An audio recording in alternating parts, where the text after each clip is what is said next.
Praise when I'm sure, praise when I'm doubting, praise when outnumbered, praise when surrounded. Praise is the waters my enemies drowning. As long as I'm breathing, I've got a reason to praise the Lord, oh my soul. Praise the Lord, oh my soul. I'll praise when I'm feeling, I'll praise when I don't. I'll praise 'cause I know you're still in control. My praise is a weapon, it's more than it's found. Oh, my praise is the shot that brings Jericho down. As long as I'm breathing, I've got a reason to praise the Lord, oh my soul. Praise the Lord, oh my soul. I won't be quiet, my God is alive, so how could I keep it inside? Praise the Lord, oh my soul. Mari kita menyembah Tuhan kita lebih dalam lagi. I praise 'cause you're sovereign, praise 'cause you reign, praise 'cause you rose and defeated the grave, praise 'cause you're faithful, praise 'cause you're true, praise 'cause there's nobody greater than you. Praise 'cause you're sovereign, praise 'cause you reign, praise 'cause you rose and defeated the grave, praise 'cause you're faithful, praise 'cause you're true, praise 'cause there's nobody greater than you. Praise the Lord, oh my soul. Praise the Lord, oh my soul. Praise the Lord. Praise the Lord, oh my soul. Praise the Lord, oh my soul. I won't be quiet, I won't be quiet, my God is alive, so how could I keep it inside? I won't be quiet, my God is alive, so how could I keep it inside? Praise the Lord. Praise the Lord, oh my soul. One more time. Praise the Lord, oh my soul.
akan tetap terjaga secara iman maupun secara relasi dengan teman-teman di gereja juga gitu. Jadi kan nggak akan tanda kutip hilang di tengah jalan. Bisa punya wadah buat kita bertumbuh sama teman-teman yang lain gitu. Tempat di mana saya bisa hidup, berbagi suka, berbagi duka, berbagi pengalaman, dan juga di mana saya bisa bertumbuh di dalamnya. Tempat kita punya teman bercerita selain dari keluarga yang kita punya di rumah, kita di luar juga ada teman cerita yang mungkin lebih memahami kita karena kita seumuran gitu. Karena saya tidak bisa hidup sendiri. Tempat saya bertemu dengan teman-teman yang baru kenal atau sudah lama kenal. Tidak berkomunitas itu kita nanti punya masalah akan mikirinnya sendiri, terus habis itu kalau kita punya problem juga kita mikirin sendiri, nanti itu akan berakibat stres di kita sendiri gitu, akibatnya akan fatal sih. Itu merupakan natur dari manusia sebenarnya. Kehidupan seseorang itu kan begitu dinamis ya, banyak pergumulan, tantangan, pembentukan karakter, dan itu nggak mungkin kalau sendirian. Itu perlu adanya sebuah kelompok, komunitas yang bisa saling. Setiap orang perlu tempat untuk bersosialisasi. Kita berbagi cerita, tempat kita buat ngejalanin sesuatu bersama gitu, bertumbuh dan lain-lain. Rentan ya, apalagi hidup di dunia yang penuh banyak cobaan dan godaan. Jadi komunitas itu membantu kita untuk bertumbuh, untuk tetap di jalan yang benar, untuk belajar firman Tuhan lebih dalam lagi. Saya setuju dengan semuanya. Iya,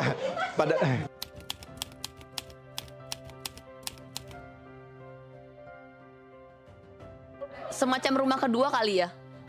Sebagai rumah. Memperhatikan, menegur, mendoakan, menghibur, menyembuhkan gitu. Banyak belajar, saya bisa dikuatkan, dan saya juga bisa membantu menguatkan rekan-rekan yang lain. Misalkan kita lagi struggle, kalau nggak kita lagi nggak mau bergerak nih. Nah, kita punya orang-orang di samping kita, di sekeliling kita yang bisa nopang kita supaya kita bisa jalan bareng-bareng gitu. Apa ya, perkumpulan dari gantinya keluarga lah. Sebagai satu fondasi yang bisa membangun gereja juga sih, supaya lebih bertumbuh gitu. Karena di dalam komunitas PS Shalom kita dapat bertumbuh bersama, melayani bersama. Satu Kristus ya. Nah itu lebih baik daripada komunitas di luar saya rasa.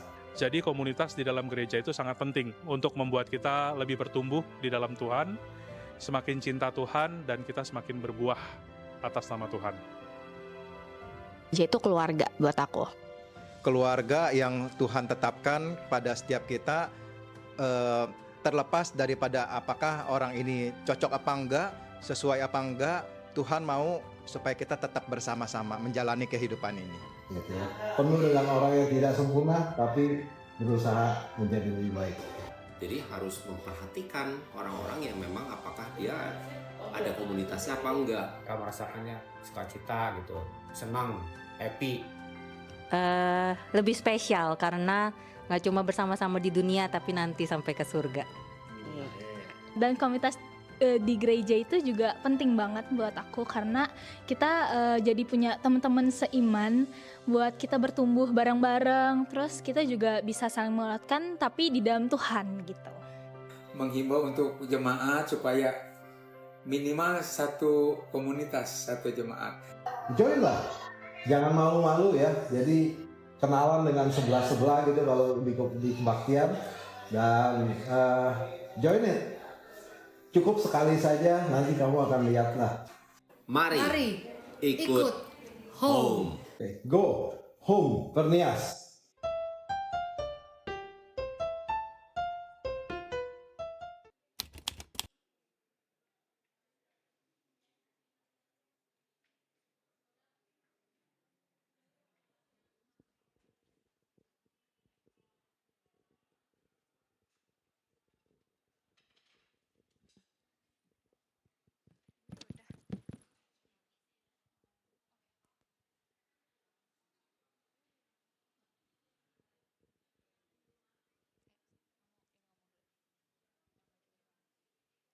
Teman-teman yang duduknya di belakang boleh maju dulu dong ke depan.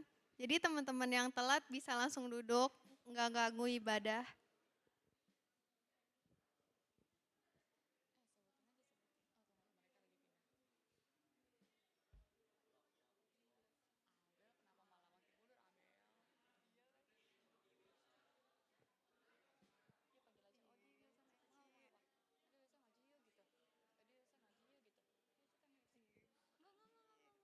Odi, Wilson, boleh maju dong. Itu belakang banget. Teman-teman yang di belakang boleh maju ke depan yuk.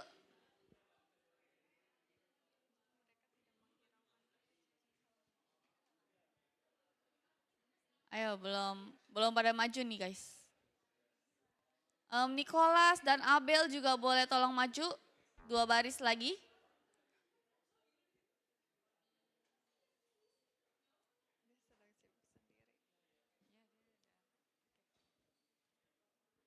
Nah, buat teman-teman juga yang mau ke toilet dipersilahkan supaya nanti kita nggak terganggu selama ibadah. Dan buat teman-teman juga, minta tolong untuk di silent HP-nya, apapun yang mungkin bakal mendistract kalian selama ibadah, kalian boleh singkirin dulu sejam 2 jam untuk kita ikutin ibadah ini. Oke, thank you teman-teman. Saat teduh dimulai.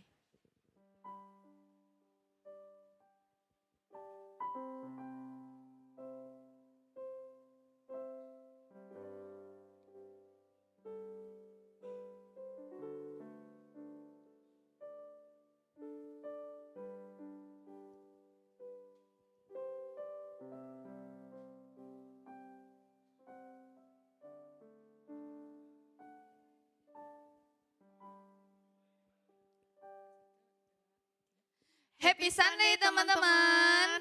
Happy Sunday. Oke, thank you semuanya. Nah, seminggu ini pasti banyak banget yang terjadi di hidup kalian. Ada yang naik, ada yang turun, ada yang seneng, ada yang sedih juga. Benar nggak Ci Jenny? Bener dong. Nah, tapi kalian jangan sedih, jangan merasa sendiri. Karena Tuhan selalu mengasihi kita dan memelihara kita jika kita menaruh harapan kepadanya. Sesuai yang tertulis dalam Ratapan 3 ayat 25, Tuhan adalah baik bagi orang yang mengharap kepadanya, bagi jiwa yang mencari Dia. Untuk itu, aku mau ajak kita semua untuk bersyukur kepada Tuhan atas kebaikan dan kasih setianya.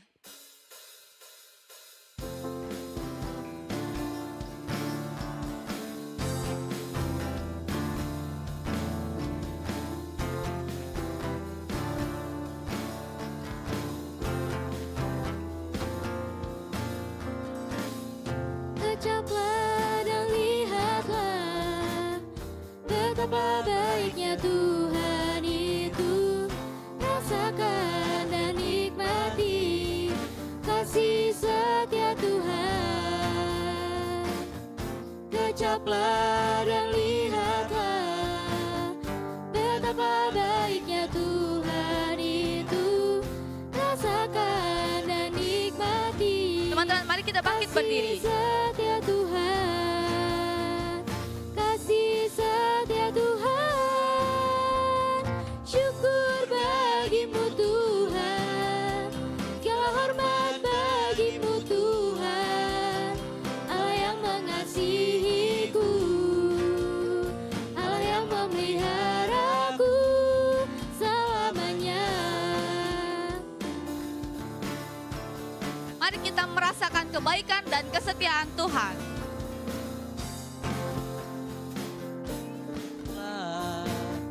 Betapa baiknya Tuhan itu, rasakan dan nikmati kasih setia Tuhan, kasih setia Tuhan, syukur bagimu Tuhan, segala hormat bagimu Tuhan, Allah yang mengasihiku, Allah yang memeliharaku,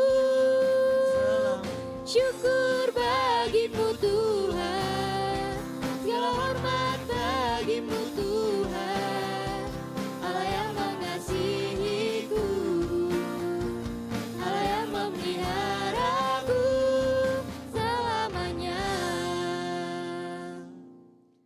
kebaktian ini berlangsung atas pertolongan Allah Bapa, Putra, dan Roh Kudus. Amin.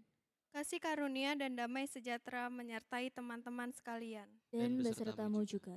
Teman-teman dipersilakan untuk duduk.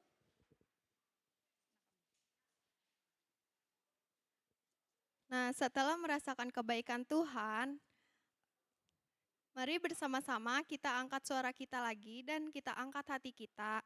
Kiranya pujian yang kita akan angkat ini akan bisa menjadi wadah rasa bersyukur kita kepada Tuhan, Sang Pengampun bagi kita manusia berdosa.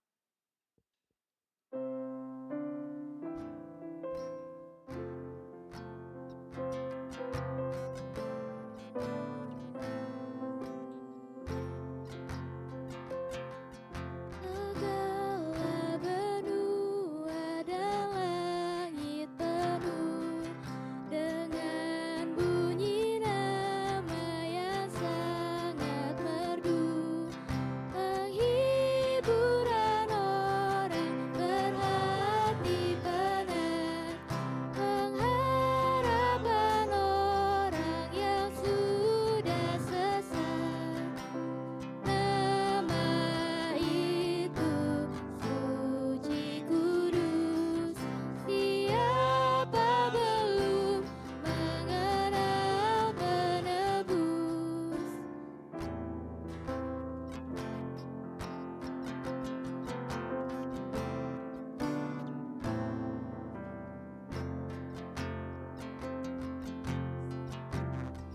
Tiap bangsa sekali hendak berlutut di hadapan Yesus kelak, dan kita kiranya menyanyi serta malaikat di sorga pujian sembah. Yesus, Yesus, Tuhan kudus, dipuji kekal namamu penebus.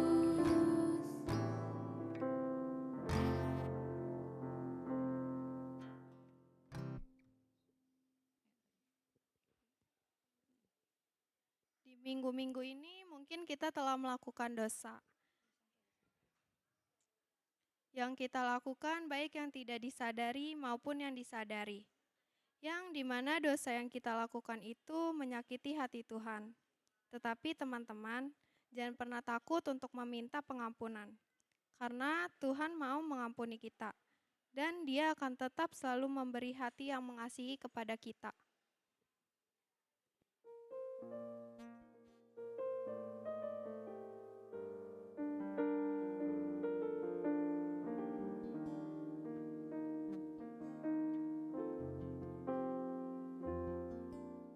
Ketika hatiku telah disakiti,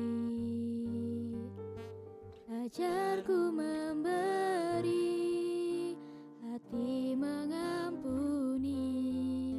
Ketika hidupku telah dihakimi, ajarku memberi, hati mengasihi.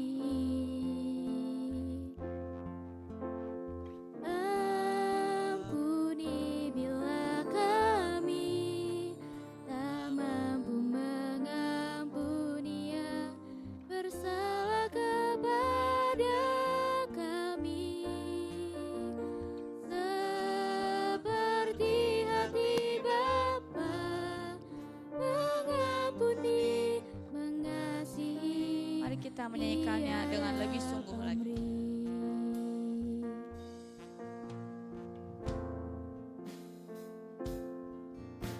Ketika hatiku telah disakiti, ajarku memberi, hati mengampuni. Ketika hidupku telah dihakimi,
Teman-teman, mari kita berdoa. Tuhan, saat ini kami datang ke hadirat-Mu dengan hati yang penuh penyesalan. Kami menyadari bahwa kami telah melakukan dosa, baik yang disadari maupun yang tidak disadari. Berilah kami kekuatan untuk tidak mengulangi dosa-dosa yang telah kami lakukan. Dan tuntunlah kami agar selalu berjalan di jalan-Mu yang benar. Kami percaya bahwa kasih-Mu begitu besar dan pengampunan-Mu tiada batas. Terima kasih Tuhan, dalam nama Tuhan Yesus kami berdoa, amin. Mari teman-teman kita bangkit berdiri.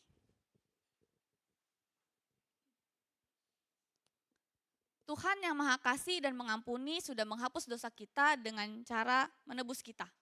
Maka dari itu kita harus selalu kembali kepadanya seperti yang dikatakan Yesaya 44 ayat 22. Aku telah menghapus segala dosa pemberontakanmu seperti kabut diterbangkan angin. Dan segala dosamu seperti awan yang tertiup. Kembalilah kepadaku sebab aku telah menebus engkau.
Teman-teman dipersilakan untuk duduk. Tuhan yang merancang segalanya yang ada di hidup kita. Tuhan memberi kita kuasa untuk berkata-kata. Lalu bagaimana sih cara kita menggunakan kuasa tersebut dengan bijaksana?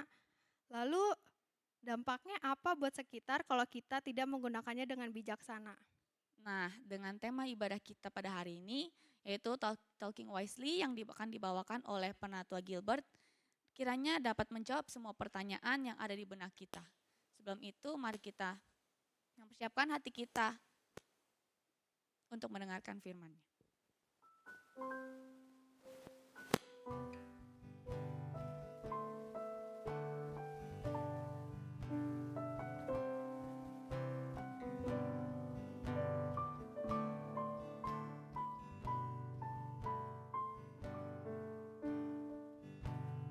Firman-Mu ku pegang selalu, saat duka, saat senang, jalan hidup yang akan datang, tangan Tuhan yang memegang. Pencobaan menghimpit aku dan menjadi keluhanku. Firman-Mu ku pegang selalu, saya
berdoa.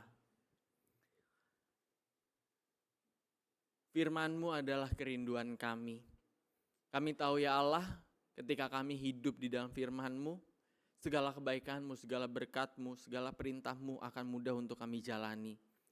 Dan biarlah kami juga ingin terus semakin mengenal pribadi-Mu di dalam firman yang telah Engkau sediakan bagi kami yang ada di dalam Alkitab. Yang sebentar akan kami baca, akan kami renungkan. Tuntun kami ya Allah dengan Roh Kudus, sehingga kami juga bisa mengerti apa yang disampaikan.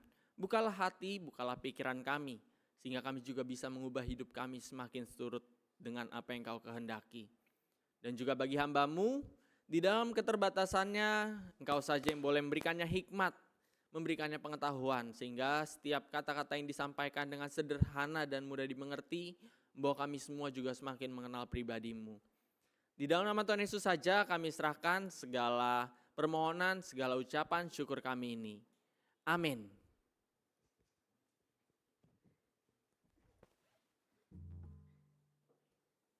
Ya,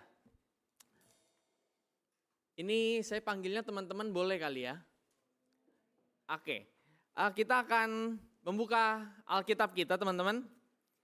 Dari Efesus 4 ayat 29. Ini hanya satu ayat. Tapi ayat ini ntar kita akan bedah lebih dalam lagi. Karena ayat ini cukup meaningful teman-teman. Efesus 4 ayat 29. Saya akan bacakannya bagi kita semua menurut Alkitab Terjemahan Baru edisi yang kedua. Efesus 4 ayat 29. Janganlah perkataan kotor keluar dari mulutmu, tetapi pakailah perkataan yang baik untuk membangun di mana perlu, supaya mereka yang mendengarnya beroleh anugerah. Hanya satu ayat teman-teman, tapi selalu berbahagia setiap kita yang membaca, merenungkan, serta melihara firman Tuhan dalam kehidupan kita setiap hari. Haleluya. Oke, teman-teman apa kabarnya? Ada yang kabarnya luar biasa? Oke, ada di belakang, 1, 2. Yang lainnya paling enggak kita baik-baik aja ya. Saya bersyukur ketika pertama kali saya boleh berada di tempat ini. Tak kenal, ada pepatah mengatakan tak kenal maka kenalan dong ya, biar kita bisa sayang-sayangan teman-teman. Bukan sebagai sesuatu yang di pikiran kita, karena sayang itu juga bisa as a friend, as a brother and sister, as a family, itu juga family in Christ itu juga merupakan sayang yang kita butuhkan sebagai saudara seiman teman-teman. Jadi perkenalkan, nama saya adalah Gilbert Christian Krista Mulyana. Saat ini sedang proses kependetaan di GKI Gunung Sahari, asalnya juga dari GKI Gunung Sahari, dan kuliahnya seperti Ci Grace, kuliahnya itu di Yogyakarta, Universitas Kristen Duta Wacana. Jadi dengan Ci Grace ini sudah lumayan lama mengenal, sudah dari 2017 itu udah mengenal Ci Grace juga, dan ternyata kita menjalani proses di waktu yang sama juga. Tahun lalu Ci Grace masuk ke perniagaan, tahun lalu juga saya masuk ke GKI Gunung Sahari. Itu sedikit teman-teman perkenalan yang bisa saya sampaikan terkait diri saya. Yang saat ini juga ingin menyampaikan salam juga dari teman-teman remaja GKI Gunung Sahari. Kiranya suatu saat nanti bisa melakukan kegiatan bersama dengan teman-teman GKI Gunung Sahari. Itu yang ingin disampaikan dari pengurus remaja Korem GKI Gunung Sahari. Oke, teman-teman, kita hari ini membahas tentang tema talking wisely. Atau artinya ada yang tahu? Bicara dengan bijak atau bicara secara bijak. Sebelum itu teman-teman, kita sedikit main tebak gambar. Ini ada sesuatu di dalam tubuh kita, paling enggak gambar-gambar ini menjelaskan apa yang ada di dalam diri kita yang berhubungan dengan gambar-gambar ini. Ada yang tahu? Cluenya adalah ini, 2 gambar ini dan juga sangat menghancurkan. Ada yang tahu? Ada di dalam diri kita, melekat di dalam diri kita. Ada yang tahu? Ada yang pengen nyoba tebak? Apa? Ya, silahkan. Ya? Pedang bermata dua, oke. Tapi yang di dalam diri kita apa yang seperti halnya pedang bermata dua? Mulut, lidah. Yes, itu dia jawabannya. Terima kasih untuk Stephen ya tadi ya, singer kita. Benar, ini jawabannya adalah mulut atau lidah. Lidah itu seperti halnya pedang bermata dua. Di satu sisi bisa menyakiti orang lain, kalau ngomong pedang kan ujung-ujungnya untuk menyakiti ya, untuk melukai, untuk menusuk.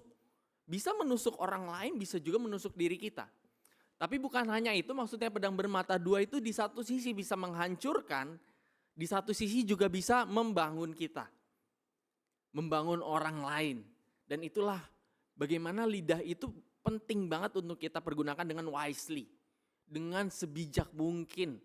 Jangan sampai lidah yang kayaknya enteng banget kita gerakan, tidak seperti halnya tangan, ini mungkin lebih berat rasanya, tapi lidah ini lebih enteng. Saya mengucapkan kata-kata lebih mudah dibandingkan saya harus menggerakkan tangan. Dan itu menunjukkan bahwa yang namanya lidah itu benar-benar harus banget dijaga teman-teman. Jangan sampai kita menggunakan lidah yang mudah untuk mengucapkan kata-kata tertentu, malah digunakan untuk hal-hal yang tidak baik. Itulah kenapa tema hari ini sangat relate buat kita. Karena ya itulah yang pernah saya atau kebiasaan kalau misalkan di remaja GK Gunung Sari itu saya menyebut diri kakak. Jadi kayak sorry kalau misalkan ntar keceplosan sedikit-sedikit ngomongnya kakak. Tapi paling enggak saya punya pengalaman kenapa lidah itu merupakan pedang bermata dua.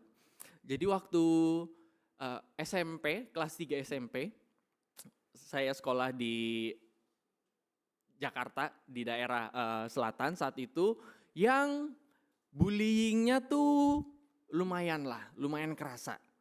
Siapa di sini yang menjadi korban bullying? Pernah menjadi korban bullying? Atau jangan-jangan nggak ada toh ya yang pelaku kan? Ya paling nggak kita jangan sampai menjadi pelaku. Tapi kalau misalnya kita pernah menjadi korban bullying teman-teman, rasanya tuh nggak enak. Suatu kali biasanya di era-eranya saya, itu ejek-ejekannya adalah mengejek nama orang tua. Jadi nama orang tua saya, nama papa saya itu adalah Jeffrey. Jadi benar-benar dari pagi sampai siang saya, ada teman saya, 2 orang teman saya, satu kelas padahal kita emang teman bareng, teman main bareng. Tapi dia dari pagi nggak tahu ada angin apa, dia ngejek-ngejek terus. Weh anaknya Jeffrey, digituin terus sampai siang, hingga akhirnya pas istirahat makan siang, saya benar-benar ngerasa nggak kuat saat itu juga nggak tahu kenapa tiba-tiba nangis saja. Benar-benar ngerasa ini annoying banget 2 orang teman ini ngejek-ngejek nyebut-nyebut nama papa saya. Mereka benar-benar membuat saya merasa hancur banget. Ketika dari pagi sampai siang nggak berhenti-henti ngejek-ngejek terus nama papa saya. Lalu di saat istirahat makan siang ada satu teman saya yang datang ke saya. Dia bilang, pas saya lagi nangis dia bilang, Bet, nggak apa-apa kali Bet, emang nama bapak lu Om Jeffrey kok. Mau gimana lagi? Tapi paling enggak, kalau misalkan mereka tuh 2 orang ntar ngejek-ngejek nama bapak lu lagi, ntar gue belain. Dari lidah, dari nyebut nama papa saya, 2 orang ini atau 2 kelompok yang berbeda ini menunjukkan tindakan yang berbeda. Dari lidah di satu sisi hanya menyebut nama papa saya membuat saya menangis. Tapi di satu sisi ketika menyebut nama papa saya, teman yang menghibur saya, dari lidahnya itu terkeluarkan kata-kata yang membangun saya, yang merasa bahwa saya ini didampingi, bahwa saya ini enggak sendiri. Itu menunjukkan bahwa yang namanya lidah, bahkan dari satu kata aja teman-teman, itu bisa membangun tapi di satu sisi juga bisa menghancurkan. Itulah gambaran bagaimana kita sebagai orang beriman, bagaimana kita sebagai orang percaya diajak untuk senantiasa menjaga perkataan kita. Karena realitanya juga teman-teman, benar gak sih kata orang nih ya, kata orang kalau misalkan bicaranya kasar, bicaranya mungkin apa ya, agak-agak toksik, mungkin kelihatan asik, kelihatan keren. Katanya, itu kata orang sih kayak gitu ya. Siapa di sini teman-teman yang suka main game Mobile Legends? Yang ranknya sampai Mythic Glory, Mythic Immortal. Oke, atau yang main PUBG, main-main game-game HP, teman-teman, game-game MOBA. Kita pasti, ya apalagi main yang gamenya itu game team, bukan yang cuman individu. Kadang-kadang kesel gak sih kalau misalnya kita dapet temen dark system? Kita udah main, udah istilahnya berusaha, apalagi pas lagi kalau misalnya teman-teman yang main Mobile Legends, kita lagi push WR, nggak tahu dapet temen dark system. Pilih role yang sama kayak kita, kan itu rasanya ngeselin ya. Dan rasanya tuh mungkin mudah untuk mengeluarkan kata-kata, meskipun itu di chat, di kolom chat Mobile Legends, di kolom chat game tersebut mungkin akan mudah kita ngata-ngatain orang tersebut. Bisa main gak sih? Atau bisa jadi keluar kata-kata yang kasar. Aduh ini baru main ya, atau ini ya kata-kata lain lah. Yang istilahnya itu adalah toxic. Ketika kita melihat ini teman kita kok gak bisa main, teman kita mainnya jelek yang akhirnya bikin tim kita kalah. Dan itu katanya buat teman-teman saya yang sering kali mengeluarkan kata-kata toksik itu, katanya enak, katanya lega. Kalau misalkan ngata-ngatain orang, katanya merasa rileks gitu ketika ngata-ngatain temen yang mainnya jadi beban. Ketika ngata-ngatain temen yang mainnya tuh gak bener. Bukan hanya itu juga teman-teman, ada juga ini, yang kanan atas itu adalah seorang YouTuber. Ya untuk sekarang namanya adalah Winda Basudara. Saya tidak hanya berbicara tentang Winda Basudara aja, tapi juga di konten creator lainnya. Katanya kalau misalkan ngomongnya itu lebih toxic, viewernya lebih banyak. Sementara kalau ngomongnya kudus-kudus saja, baik-baik saja, viewernya lebih sedikit. Itu katanya. Cuman apa benar realitanya kayak gitu? Benar gak sih teman-teman? Enggak juga ya. Tapi itu katanya sih kayak gitu. Kalau misalkan ada main game tapi ngomongnya, kamu gimana sih mainnya? Ngomongnya baik tapi dibandingkan dengan, woi bla bla bla pip, dan selanjutnya mungkin viewernya akan lebih banyak yang kedua. Jadi itu menunjukkan bahwa realitas saat ini, dunia saat ini tuh melihat kata-kata toksik, kata-kata yang kasar, kata-kata yang kotor itu adalah kata-kata yang asik, keren, lebih banyak viewernya. Dan begitu juga dengan ketika misalkan kita di tongkrongan, teman-teman yang suka ngumpul bareng sama circle-nya, bisa jadi ada anggapan dalam pikiran kita ketika kita berbicara lebih lebih kasar, berbicara lebih nuansa-nuansa kebun binatang itu lebih dekat, itu terasa lebih asik nongkrongnya. Cuman balik lagi itu katanya. Dan terakhir yang kanan bawah itu adalah Regen stand up comedy. Bukan soal Regennya aja tapi soal stand up komedinya juga. Katanya lagi kalau misalkan stand up comedy tapi kata-katanya ya tidak ada yang terlalu toksik, mungkin gak terlalu lucu. Dibandingkan kalau misalkan ada kata-kata, ya kata-kata toksik tertentu lah, saya tidak bisa menyebutkannya di depan sini. Tapi ketika menyebutkan kata-kata toksik tersebut bisa jadi lebih lucu, lebih keren, lebih asik kelihatannya. Itulah realita atau dunia saat ini yang melihat lidah itu sangat mudah untuk mengatakan kata-kata yang asik, kata-kata yang keren, bukan dengan kata-kata yang baik, bukan dengan kata-kata yang indah, tapi dengan kata-kata yang nuansanya tuh kasar, kotor, atau mungkin meracuni.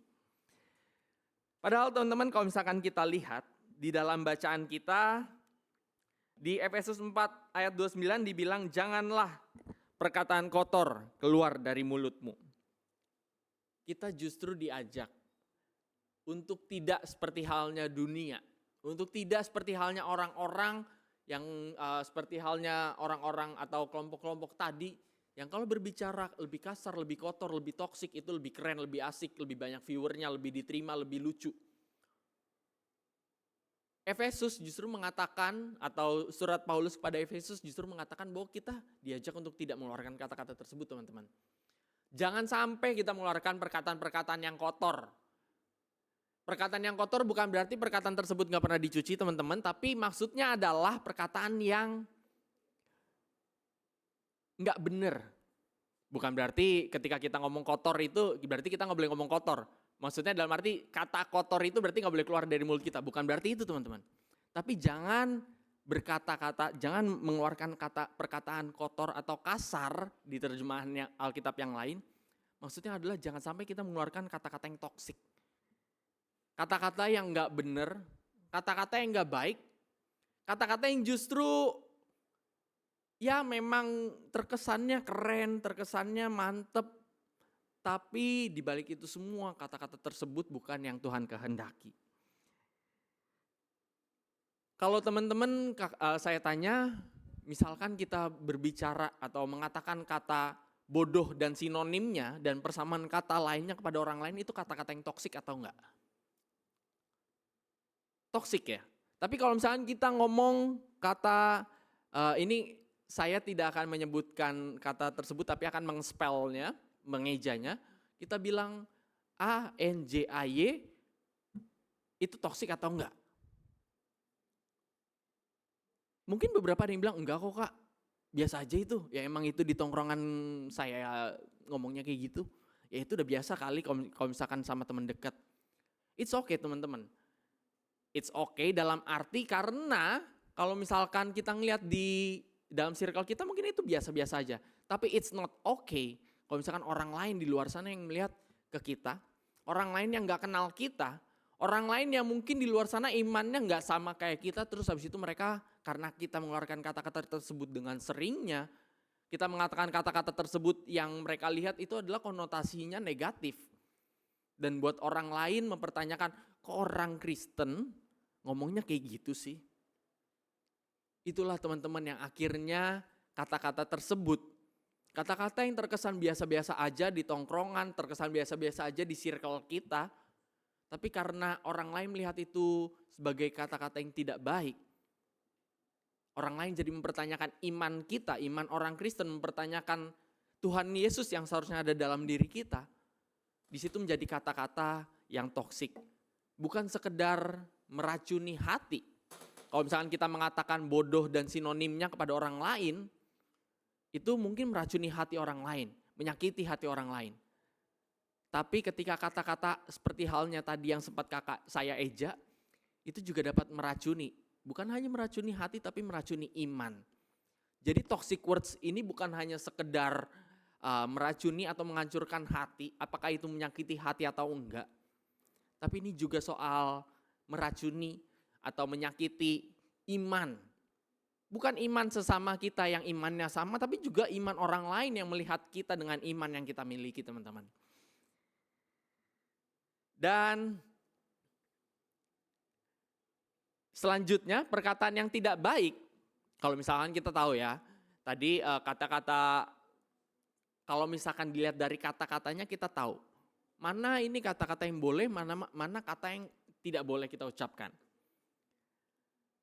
Tapi perkataan yang tidak baik bukan hanya sekedar katanya atau diksinya atau pemilihan kosakatanya, di balik itu juga soal tendensinya teman-teman. Tendensi ini maksudnya adalah soal tujuannya, soal kepentingannya, soal apa yang kita inginkan di balik setiap kata-kata kita, di balik setiap kalimat kita teman-teman. Di dalam bacaan kita, perkataan kotor, dikatakan janganlah perkataan kotor keluar dari mulutmu. Kata kotor atau perkataan kotor, kotor ini menggunakan kata sapros dalam bahasa Yunani. Dan itu juga berarti perkataan yang jahat atau berbahaya. Jadi perkataan itu menjadi kotor bukan hanya karena kata-katanya, bukan hanya karena diksinya itu nggak baik, memang diksinya udah kasar, udah kotor, tapi juga karena tujuannya. Ketika kita mengucapkan kata-kata tersebut, ketika kita menyampaikan kata-kata tersebut bertujuan atau akhirnya bisa menyakiti orang lain, bukan hanya hati, tapi ntar kita juga akan lihat apa yang bisa disakiti ketika perkataan kotor, perkataan yang jahat, perkataan yang berbahaya itu tetap kita lakukan. Teman-teman ada yang sudah nonton film ini? How to Make Millions Before Grandma Dies. Ada yang tidak menangis? Saya pun juga menangis karena scene paling bikin nangis tuh yang mana sih teman-teman? Ya ini agak-agak spoiler dikit ya mungkin buat yang belum nonton, tapi ya paling nggak di scene akhir itulah yang bikin saya benar-benar luber, air mata itu keluar. Ketika ada ketukan-ketukan di setiap perjalanan. Tapi ada juga teman-teman sebelum di scene terakhir, itu ada satu scene di wheelchair, kursi roda. Di dalam scene ini si tokoh laki-lakinya namanya adalah M. Dan juga omanya disebutnya Ama. M lagi ngedorongin Ama di kursi rodanya. Lalu M di situ kalau saya lihat mungkin tidak mengeluarkan kata-kata yang kotor, kata-kata yang kasar luar biasa. Seperti halnya enyah kau, bodoh kau, atau hal-hal yang serupa dengan kata-kata tersebut. Tapi dia mengatakan begitu panjang bahwa ia kesal, ia kecewa dengan amahnya, dengan omanya, dengan neneknya. Sampai ia juga mengatakan kamu keliru dengan keputusanmu, mana peringkatku, lalu juga ada kata-kata kamu keliru. Kalau dilihat kata-katanya teman-teman, kata-katanya nih kayaknya nggak ada yang setoksik itu deh. Kayaknya kata-katanya nggak ada yang setoksik seperti yang sebelumnya tadi sempat saya katakan. Kata-kata yang kasar, kata-kata yang kotor. Tapi ini menjadi perkataan yang tidak baik karena tendensinya, karena tujuannya, karena hasil akhirnya setelah ia mengatakan hal tersebut. Membuat orang lain sakit hati. Membuat amahnya, membuat omanya jadi semakin sedih. Semakin kecewa dengan dirinya, kecewa dengan keadaan, semakin terpuruk. Dan inilah menjadi perkataan yang tidak baik ketika bukan hanya soal kosakatanya tapi soal tujuannya, soal ketika kita mengucapkan kata-kata tersebut membuat orang lain menjadi sakit, membuat orang lain menjadi hancur, membuat orang lain menjadi teracuni. Disitulah perkataan tidak baik atau perkataan kotor yang dilarang oleh Paulus di dalam suratnya kepada Efesus. Di dalam kehidupan kita mungkin juga perkataan yang tidak baik soal tendensinya, soal pesan di baliknya, itu juga bisa kita sampaikan ketika kita berbicara kepada teman kita, ngomongin orang lain, kita bilang misalkan, emang dia mah orangnya gak bisa diajak kerja sama. Perkataan ini sebenarnya kalau misalnya dilihat kata-katanya ada yang toksik gak teman-teman? Mungkin gak setoksik kata-kata lain, kata-kata sebelumnya, kata-kata yang kasar yang kalau kita anggap ini kata-katanya kok bisa dibilang masih sesuai dengan koridor bahasa baku gitu. Bahasa yang sesuai. Tapi itu menjadi perkataan yang tidak baik karena di baliknya tendensinya itu gak benar. Tendensinya itu menghancurkan orang lain, menghancurkan karakter orang lain. Atau ketika kita menggosip, kita ngomongin orang lain, kita ngomongin teman kita, tahu nggak sih? Nah biasanya kan kalau gosip dimulai dengan itu ya teman-teman. Ketika udah dimulai dengan itu lalu dilanjutkan terus semakin panjang sampai sehari semalam, dua hari dua malam dan seterusnya. Itulah perkataan tidak baik itu semakin dalam dan semakin panjang. Jadi perkataan tidak baik itu bukan hanya sekedar soal kata-kata yang dipilih, tapi juga soal apa yang diucapkan, apa pesan di balik setiap perkataan tersebut. Ketika setiap perkataan kita justru menghancurkan orang lain, menghancurkan karakter orang lain, disitulah kata-kata kita menjadi kata-kata yang toksik. Jadi kalau misalkan sebelum kita masuk ke dalam talking wisely, kita ngomong talking dirtly, ya talking secara atau talking unwisely lah, talking secara tidak bijak, berbicara secara tidak bijak yaitu seperti tadi. Menggunakan kata-kata yang tidak baik, kata-kata yang toksik yang membuat orang lain mempertanyakan iman kita dan juga berkata-kata dengan tujuan atau berkata-kata yang membuat orang lain karakternya hancur. Membuat orang lain hatinya hancur meskipun kata-kata yang dipilih, kata-kata yang digunakan itu sebenarnya baik-baik aja, bukan kata-kata yang kasar atau kotor. Sekarang kita akan masuk teman-teman ke how to talk wisely. Ketika kita sebagai orang beriman, kita sebagai orang percaya, diajak untuk berbicara dengan bijak.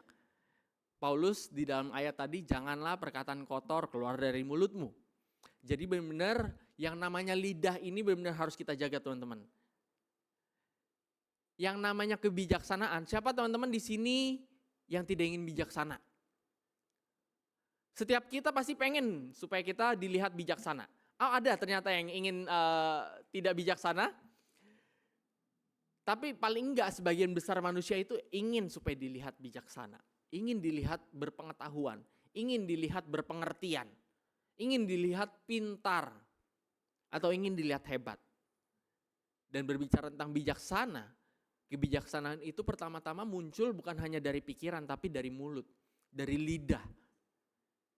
Memang ketika itu ada di dalam pikiran, mungkin orang lain tidak bisa menilai, oh kamu bijaksana ya. Tapi ketika udah terungkapkan di dalam mulut, baru orang lain tahu, oh ternyata orang ini bijaksana. Dan karena itulah kenapa wisely ini menjadi penting di dalam talking, supaya pada akhirnya kita menjadi orang yang benar-benar bijaksana, dan Tuhan yang memberikan kita hikmat itu bisa nyata di dalam setiap apa yang kita ucapkan teman-teman. Dan gimana caranya supaya kita bisa talking wisely, gimana caranya supaya kita bisa berbicara dengan bijak? Yang pertama, kita adalah anugerah, bukannya membuat gerah. Kita perlu tahu bahwa kita ini adalah anugerah, bukan justru membuat orang lain menjadi merasa gerah. Kalau gerah tuh biasanya kita pengen keluar dari tempat itu ya, kita pengen nyari tempat yang lebih adem, kita pengen nyari tempat yang lebih AC-nya lebih banyak. Dan itu juga kalau misalkan jangan sampai setiap kehidupan kita di dalam setiap apa yang kita katakan buat orang lain ngerasa, aduh nggak pengen dia deket Gilbert, saya pindah ke tempat lain aja deh yang orang ngomongnya lebih adem. Saya pindah ke orang lain, ke circle, ke teman-teman yang ngomongnya lebih enak didengar. Tapi seharusnya kita sebagai orang beriman diajak untuk menyadari bahwa kita ini adalah anugerah. Berbicara dengan bijak bukan berarti kita harus menjadi motivator teman-teman. Seperti halnya di depan itu ada gambar seorang motivator, bukan berarti ketika kita harus atau kita diajak untuk talking wisely, caranya adalah dengan selamat pagi sahabat-sahabat super. Hidup ini seperti roda, kadang di atas, kadang di bawah. Bukan seperti itu teman-teman. Kalau misalkan menjadi motivator ya itu mungkin one of a kind, one of a million. Satu dari sekian orang yang bisa menjadi motivator, inspirasi bagi banyak orang yang ada di panggung mungkin. Yang punya panggung sendiri bisa memberikan orang lain motivasi satu dengan yang lain.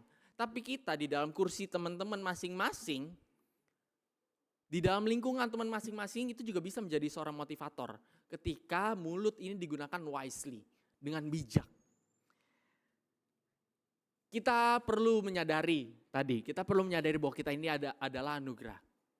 Kita adalah anugerah buat semua orang teman-teman. Kita anugerah buat orang tua kita. Kita anugerah buat teman-teman kita. Kita anugerah buat guru kita di sekolah. Kita anugerah buat rekan sepelayanan. Buat siapapun yang ada di kanan kiri kita itu adalah anugerah teman-teman. Jangan pernah merasa bahwa keberadaan teman-teman itu adalah kutuk. Yang seakan-akan teman-teman mungkin ngerasa, kenapa saya harus hidup di dunia ini? Ingat teman-teman, ketika kita masih hidup sampai saat ini, dan bahkan masih mempercayai Tuhan Yesus adalah Tuhan kita, itu adalah anugerah. Kita masih bisa hidup sampai saat ini, itu adalah anugerah dari Tuhan. Dan kita juga adalah anugerah buat sesama kita. Karena itu, kita perlu untuk senantiasa menunjukkan bahwa hidup kita ini adalah anugerah buat orang lain. Dan itulah yang disampaikan Paulus di dalam akhir dari ayat bacaan kita. Supaya mereka yang mendengarnya beroleh anugerah. Karena itu teman-teman jangan sampai orang-orang, teman-teman, rekan-rekan, guru-guru di sekitar kita ketika kita menyampaikan kata-kata atau menyampaikan perkataan-perkataan tertentu. Merasa bahwa aduh ada Gilbert lagi. Aduh. Ini orang kenapa harus datang sih? Tapi kalau bisa ketika kita datang dengan kata-kata yang sering kali kita ucapkan, yang sering kali kita gunakan dengan bijak, dengan tendensi-tendensi atau dengan kepentingan-kepentingan yang baik. Buat orang lain akhirnya merasa bahwa wah bersyukur dia ada Gilbert di sini. Bersyukur dia ada siapa? Ada teman-teman di sini. Dan itulah kita penting untuk menyadari bahwa kita ini adalah anugerah. Yang perlu juga menjadi anugerah buat orang lain lewat setiap kata-kata kita. Jangan sampai ketika kita datang, orang malah ngomongnya pergi aja loh. Tapi kalau bisa ketika kita datang, orang rasa terima kasih loh. Itulah yang perlu kita lakukan sehingga kita akhirnya menyadari bahwa hidup ini adalah anugerah. Dan kita juga menjadi anugerah di dalam setiap kata-kata, di dalam setiap perkataan kita yang kita gunakan dengan bijak, dengan wisely. Dan yang kedua, cinta menjadi landasan, bukan mencari-cari alasan. Kita perlu melandaskan semuanya ini sebelum sampai akhirnya nanti kita bisa berbicara dengan bijak. Kita perlu untuk melandaskan segala hal yang kita lakukan ini dengan cinta. Semua karena cinta, tak mampu diriku. Ini kayaknya teman-teman agak kurang familiar lagunya ya. Kelihatan banget nih kakaknya kayak generasi tahun kapan sih. Dapat berdiri tegak, terima kasih cinta. Ketika semuanya dilandaskan sama cinta teman-teman, kita akan berusaha untuk bersyukur, berterima kasih. Dan ini yang penting teman-teman, sebelum kita pada akhirnya bisa berbicara dengan bijak, kita perlu melihat orang lain ini dengan dasar cinta. Ngomong-ngomong tentang cinta, siapa di sini yang sudah punya yang sudah punya pacar? Adakah di sini yang sudah punya atau paling enggak mungkin pernah merasakan yang sudah punya pasangan? Ketika teman-teman cinta sama pasangan, atau enggak usah ngomong pasangan deh, ngomong orang tua, ngomong sahabat, sohib, sobat kita, bestie kita. Ketika kita sayang, ketika kita cinta sama bestie kita, apakah mungkin kita mengeluarkan kata-kata yang tidak baik, kata-kata yang pilihan katanya tuh kasar, pilihan katanya itu kotor, pilihan katanya itu nggak baik, menyakiti hati dia? Atau soal tendensi, apakah mungkin kita berbicara memang kata-katanya mungkin baik-baik saja, kata-katanya tidak kasar, kata-katanya tidak kotor, tapi apakah mungkin kita mengeluarkan perkataan-perkataan yang menghancurkan karakter orang yang kita cintai dengan ngomongin dia di belakang? Kalau misalkan kita cinta sama pasangan kita, cinta sama teman kita, cinta sama bestie kita, sama orang tua kita, mungkin kita akan bicarakan dia dari belakang. Dan bagi saya, itu perlu teman-teman. Tapi bukan dengan tendensi, bukan dengan nada menghancurkan, tapi dengan nada memuji. Ketika kita membicarakan mungkin orang yang kita cintai, kita pasti bukan membicarakan bahwa, tahu gak sih ini pacar gue tuh bla bla bla bla, ya pokoknya kita ngomongin yang jelek-jelek. Is that love? Apakah itu cinta? Tapi ketika kita ngomong cinta, kita justru akan bicarakan pasangan kita di belakang kita dengan yang baik-baik. Kita akan puji, lu tahu gak sih cewek gue, lu tahu gak sih cowok gue, kemarin habis beliin gue bunga, baik banget gak sih? That's love teman-teman. Emang it's okay yang bicarakan orang di belakang, tapi bukan untuk menghancurkan. Dan itulah talking wisely in behind. Bagaimana ketika kita akhirnya membicarakan orang di belakang bukan dengan nada menghancurkan karakter orang yang kita ceritakan, tapi dengan membangun karakter orang tersebut. Memuji dia, mengapresiasi setiap hal yang dilakukan kepada kita. Bahwa kita ini sudah merasakan cinta. Dan saya juga mencintai atau kita juga mencintai orang tersebut.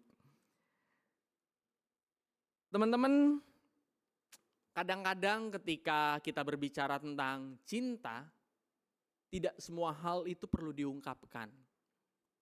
Kadang ada kata-kata atau kadang ada hal-hal yang perlu ditahan. Dan begitu juga dengan perkataan yang tidak baik teman-teman, atau dengan perkataan lah. Tidak semua perkataan itu harus diungkapkan. Kadang ada juga perkataan supaya kita menunjukkan cinta kepada orang yang kita cintai. It's better to be unsaid. Lebih baik untuk tidak diucapkan. Dan karena itu penting hal yang ketiga teman-teman. Oh ya, ini ketika ada cinta yang penuh ketulusan, tak hanya pengertian diminta tapi memberikan kekhususan. Kalau misalkan kita cinta, Kita tidak hanya mencari-cari alasan ketika kita berbicara kasar, ketika kita mungkin mengeluarkan kata-kata yang toksik. Woi, bla bla, ya, woi, pip, lu. Atau, lu tuh, pip. Dan kita kemudian mencari-cari alasan, ya lagian lu sih mainnya gak bener. Lagian lu sih minta banget diomongin. Lagian lu sih minta banget diejek. Bukan cari-cari alasan, tapi ketika ada cinta, kita akan berusaha mengerti. Oh ya sudah, memang dia mungkin mainnya masih baru. Kalau gitu saya bantuin deh push sampai rank yang lebih baik, sampai dia bisa main. Atau ketika teman kita, rekan kita, sahabat kita melakukan hal yang tidak benar, kita akhirnya dibanding untuk mengata-ngatai dia, mengejek-ngejek dia, lebih mending kalau misalkan kita juga menunjukkan cinta dengan cara, oh ya udah, mungkin memang dia seperti itu atau mungkin dia lagi ada masalah, lebih banyak pengertian sehingga akhirnya usaha untuk membangun ini lebih tinggi dibandingkan usaha untuk menghancurkan. Ya karena dia ada masalah, ya udah gue dampingin deh supaya dia besok-besok nggak ngelakuin hal itu lagi, supaya dia besok-besok bisa lebih baik lagi. Dan itulah pentingnya cinta yang menjadi landasan, bukan sekedar mencari-cari alasan. Dan yang ketiga teman-teman, it's okay to be different. Being different, menjadi berbeda itu enak gak teman-teman? Oke, ngomong enak kayaknya itu selera banget, tapi ngomong being different, menjadi berbeda, susah atau mudah? Menjadi berbeda susah atau mudah? Melawan arus tuh gak selamanya mudah, lebih banyak susahnya. Menjadi berbeda itu juga sama halnya. Mungkin lebih banyak susahnya dibandingkan mudahnya. Tapi it's okay being different. It's okay to be different. Di dalam kehidupan teman-teman mungkin ketika kita tidak berbicara toksik, ketika kita tidak berbicara kasar seperti halnya circle kita mungkin ngerasa kayak, aduh kok gue gak terlalu diterima ya kalau misalkan gue ngomongnya kudus-kudus aja, baik-baik aja. Atau mungkin gue kelihatan lebih gak asik ya kalau misalkan hanya mengatakan kata-kata yang indah-indah aja. Jadi lebih mending deh gue mengatakan kata-kata yang sedikit toksik, ya sedikit aja supaya bisa diterima.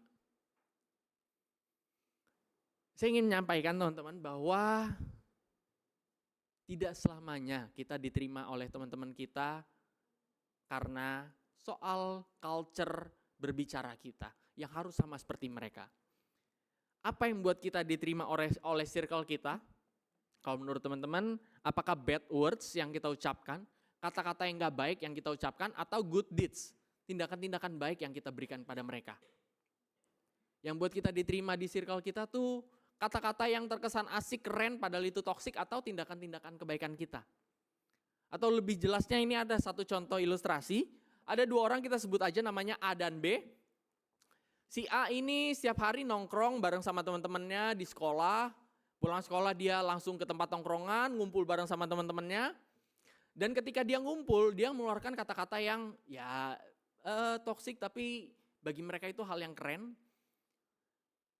Cuman ketika teman-teman setongkrongan lainnya ada yang butuh bantuan si A ini pergi kabur, hilang, susah dicari. Dan ketika dimintain bantuan, A juga gak pernah atau jarang sekali membantu teman-teman setongkrongannya. Sementara B ngomongnya ini kudus, ngomongnya baik, ngomongnya bagus. Dia gak pernah ngomong kasar.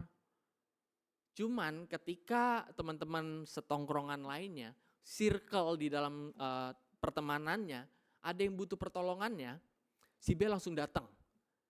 Oh ya udah sini gue bantu. Apa yang bisa gue bantu? Sini deh gue tolongin masalah lo biar selesai. Menurut teman-teman, yang lebih diterima circle, yang lebih diterima oleh persahabatan pertemanan ini si A atau si B? Si A yang ngomongnya terkesan lebih asik, cuman kalau dibutuhin gak ada. Atau si B yang ngomongnya ini terkesan tidak terlalu asik, cuman ketika dibutuhin dia ada. Si A atau si B? B, iya gak sih? Kalau misalkan saya menjadi temannya si A dan B, mungkin saya akan lebih menemani atau saya akan lebih memilih B sebagai teman saya, sebagai sahabat saya. Karena dia ada ketika saya butuhin. Itu juga teman-teman. Kadang-kadang kita menganggap bahwa berbicara kita ini harus sama seperti teman-teman kita.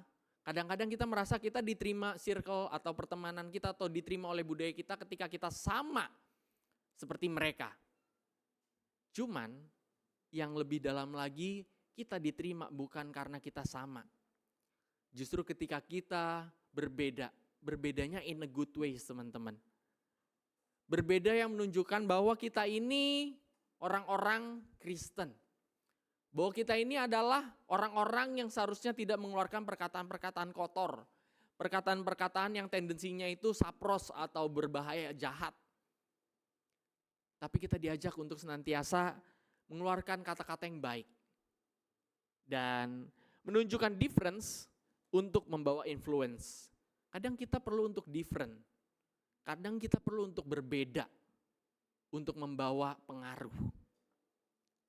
Ketika teman-teman kita atau ketika kita menjalankan tindakan-tindakan seperti si B yang dia tidak pernah ngomong kasar padahal teman-teman setongkrongannya ini ngomongnya kasar terus.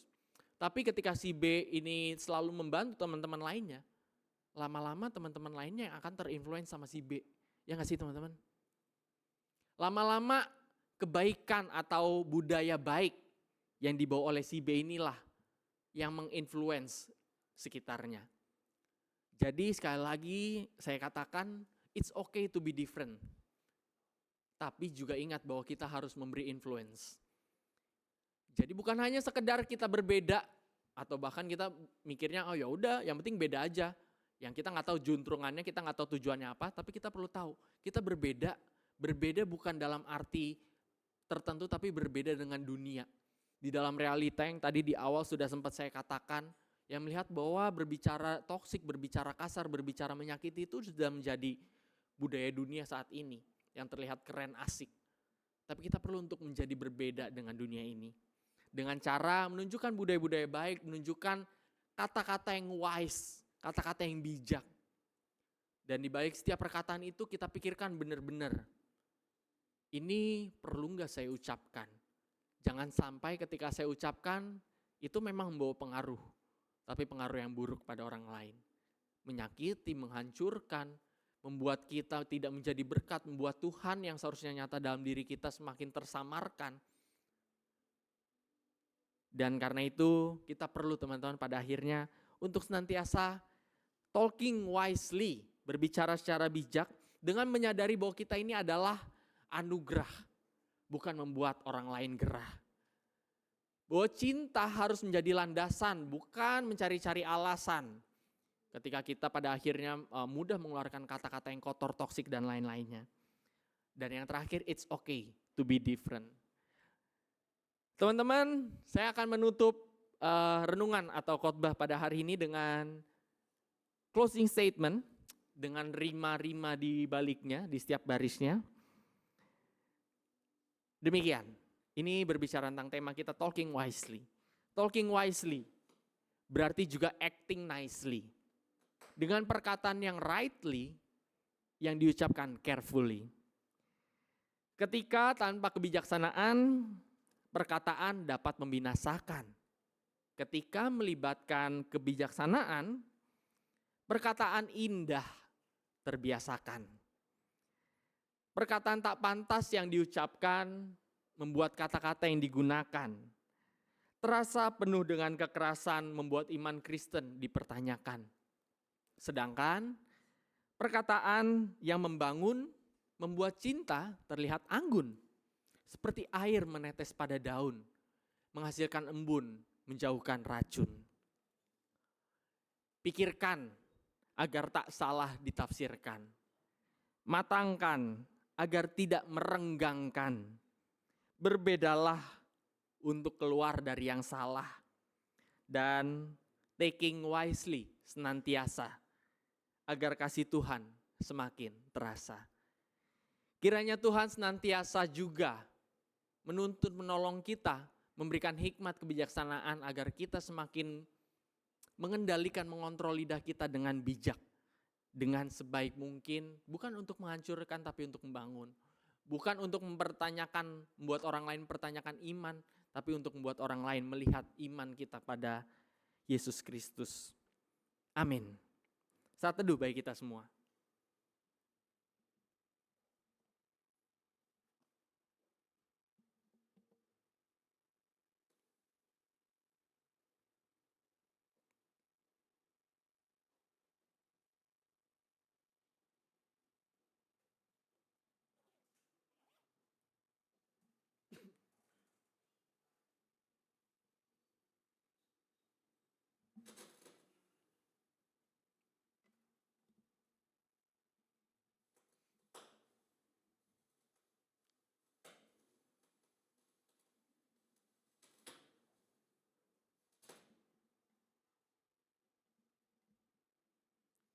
Selanjutnya saya kembalikan ke MC, ke Penatua Rudi.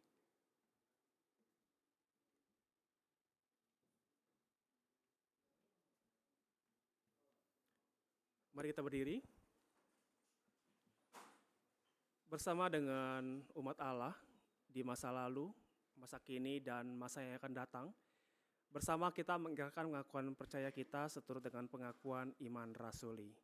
Aku percaya kepada Allah, Bapa yang Maha Kuasa, Khalik langit dan bumi, dan kepada Yesus Kristus, anaknya yang tunggal Tuhan kita, yang dikandung dari Roh Kudus, lahir dari anak darah Maria, yang disalib sengsara di bawah pemerintahan Pontius Pilatus, yang disalibkan, mati dan dikuburkan, turun dalam kerajaan maut. Pada hari yang ketiga, bangkit pula dari antara orang mati, naik ke surga, duduk di sebelah kanan Allah, Bapa yang Maha Kuasa, dan dari sana ia akan datang untuk menghakimi orang yang hidup dan yang mati. Aku percaya pada Roh Kudus, gereja yang kudus dan am, persekutuan orang kudus, pengampunan dosa, bangkitan orang mati, dan hidup yang kekal. Amin. Silakan duduk.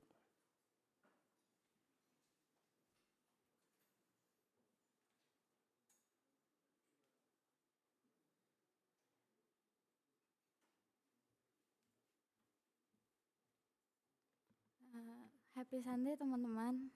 Aku mau ngajak kita untuk doa syafaat.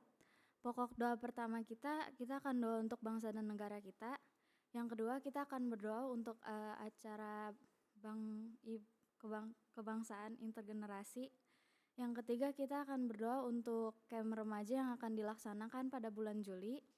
Dan yang terakhir kita akan berdoa untuk acara home yang udah diselenggarakan beberapa kali. Mari kita berdoa.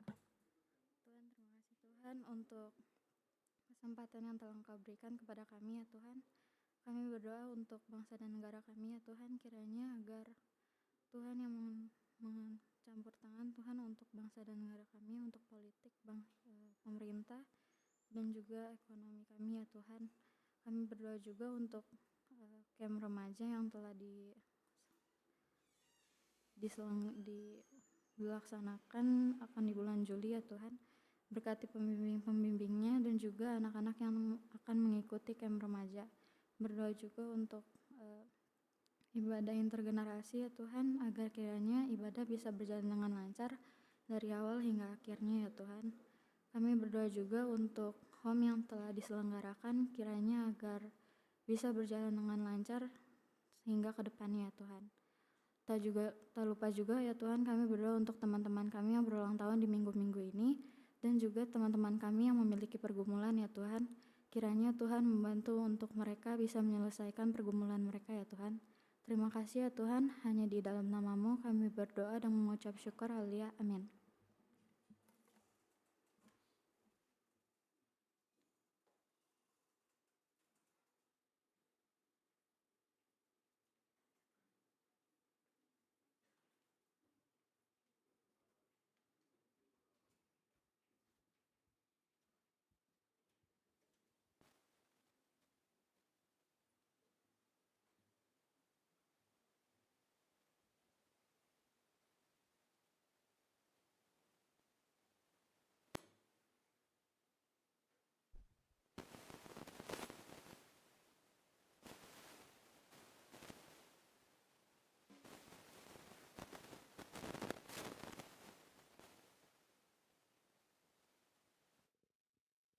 Baik teman-teman, kita akan memberikan persembahan kita teman-teman.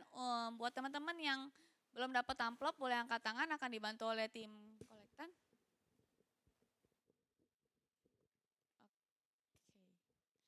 Hari ini kita ada 2 persembahan, yaitu persembahan mingguan menggunakan amplop hijau, dan untuk teman-teman yang ingin memberikan persembahan untuk pembangunan gereja disediakan amplop putih. Ayat persembahan minggu ini diambil dari Lukas 6 ayat 38. Berilah dan kamu akan diberi suatu takaran yang baik, yang dipadatkan, yang digoncangkan, dan yang tumpah keluar akan dicurahkan ke dalam ribaanmu. Sebab ukuran yang kamu pakai untuk mengukur akan diukurkan kepadamu. Mari kita memberikan persembahan.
teman-teman yang sudah memberikan, mari kita bangkit berdiri dan menyanyikannya sekali lagi.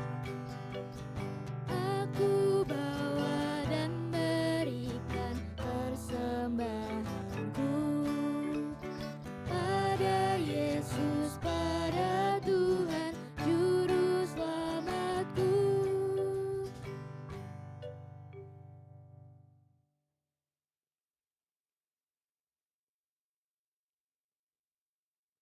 Mari kita bersatu dalam doa. Terima kasih Tuhan, Kau telah memimpin ibadah hari ini ya Tuhan, dari awal hingga pertengahan Tuhan. Tuhan, terima kasih juga untuk berkat-Mu yang telah Kau berikan kepada kami semua ya Tuhan. Ini adalah sedikit dari apa yang kami punya ya Tuhan, biarlah persembahan kami dapat memperluas kerajaan-Mu dan juga berkati tangan-tangan yang akan mengelola persembahan ini ya Tuhan. Terima kasih ya Tuhan, dalam nama Tuhan Yesus kami berdoa, amin.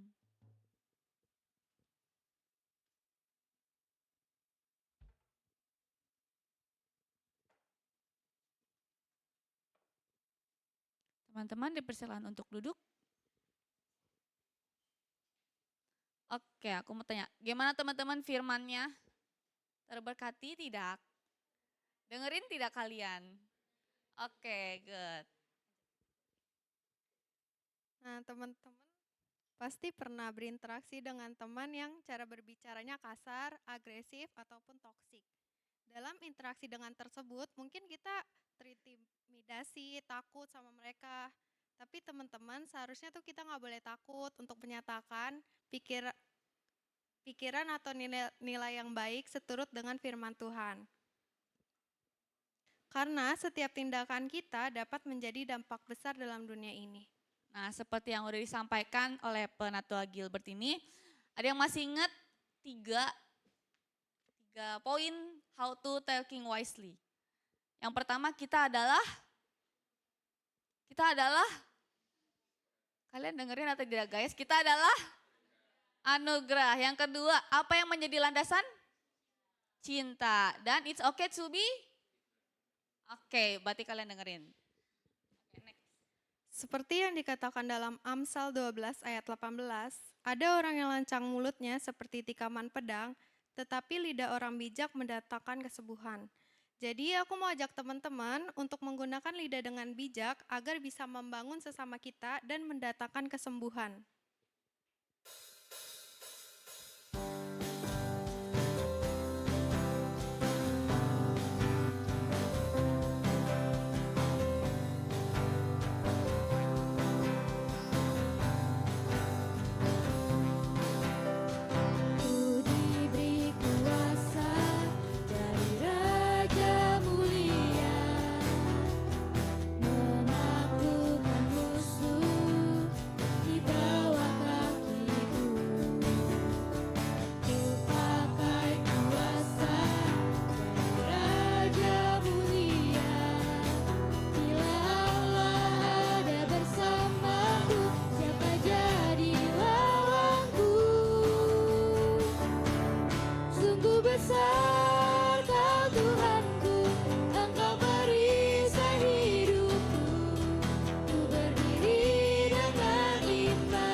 Bangkit berdiri.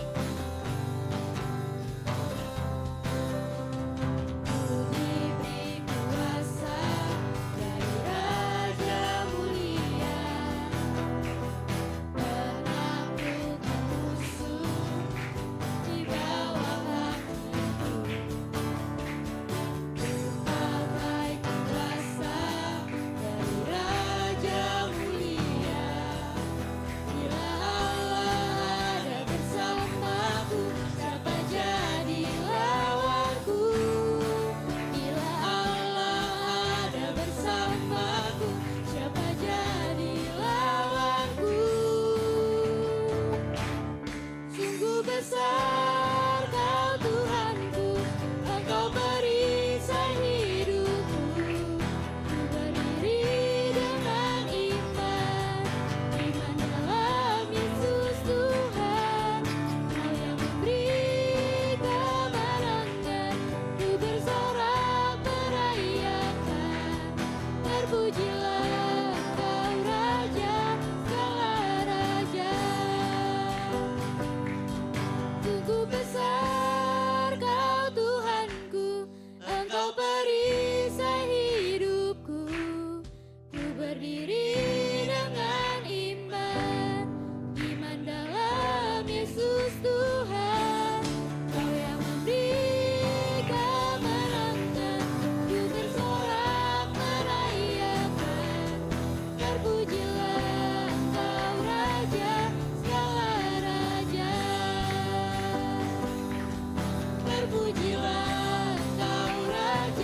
Kita akan menaikkan doa penutup kita. Mari kita berdoa. Terima kasih ya Allah untuk setiap firman yang boleh kami terima, untuk setiap anugerah yang boleh kami dapatkan.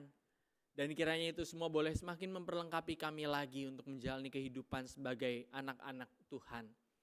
Dan kiranya melalui kebaktian yang boleh kami jalani selepas kami keluar daripada ruangan ini, kami juga bisa senantiasa menunjukkan iman kami dalam setiap perkataan kami, dalam setiap lidah yang kami gunakan. Dan kiranya itu juga boleh menjadi berkat bagi sama kami, membuat sama kami merasa bahwa kami juga adalah anugerah di dalam kehidupan mereka. Dan sekarang kiranya Engkau juga boleh senantiasa memberkati kami dengan hikmat, dengan kebijaksanaan. Berkati kami dengan damai sejahtera dalam setiap pergumulan. Berkati kami dengan kesehatan di dalam setiap keadaan. Dan kiranya berkat-Mu juga boleh senantiasa menyertai kami dalam apapun bentuknya, dalam apapun keadaannya. Di dalam nama Tuhan Yesus saja kami serahkan segala kehidupan kami, segala pelayanan kehidupan ini juga, segala setiap tugas panggilan kami, tuntunlah kami sertai kami. Dalam nama Tuhan Yesus kami serahkan permohonan ini, kami serahkan ucapan syukur kami ini. Amin.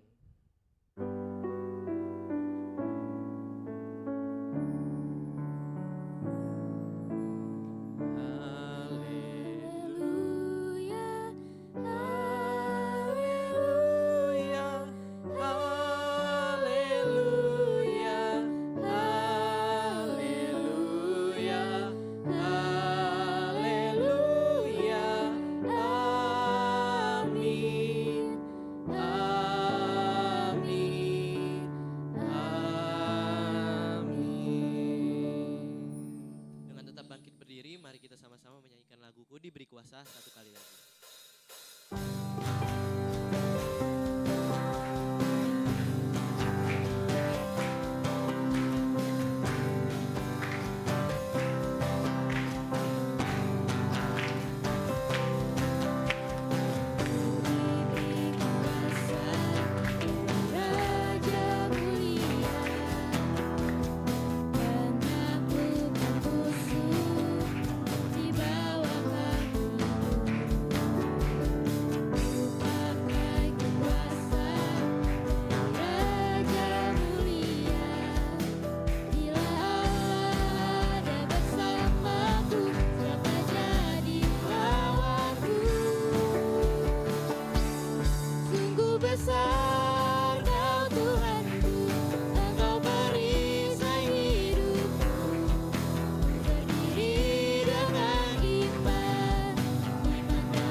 Duduk dan bersatu teduh.